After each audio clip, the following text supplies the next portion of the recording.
Afghanistan's capital have killed at least 26 people. Islamic State has claimed responsibility for the blasts in Kabul, which killed 10 journalists and a photographer. The twin blasts were orchestrated to cause maximum casualties, maximum terror. The first suicide bomber struck during the rush hour outside Kabul's intelligence headquarters. Then, a short time later, as rescue workers were tending to the victims and reporters had arrived to document the attack, the second bomber detonated. Police say he was carrying a camera, posing as someone working in the media.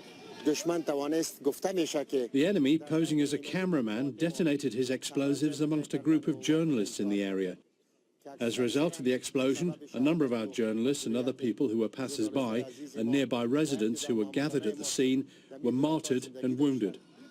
The cynicism of the attack underlines just how insecure Afghanistan remains 17 years after its so-called liberation from the Taliban, and how journalists are targets. In a separate incident in the east of the country, Ahmad Shah, a reporter for the BBC, was shot and killed by a group of unidentified armed men. But all civilians are at risk. Only last week, 60 people were killed as they waited at this voter registration centre in the west of Kabul. Responsibility for the latest attack has been claimed by the Islamic State, which is trying to strengthen its position in the country after major setbacks in Iraq, Syria and Libya.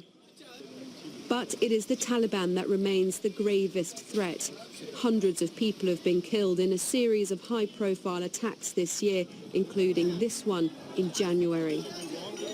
A Taliban bomber driving an ambulance detonated in the heart of the city, killing 105 people.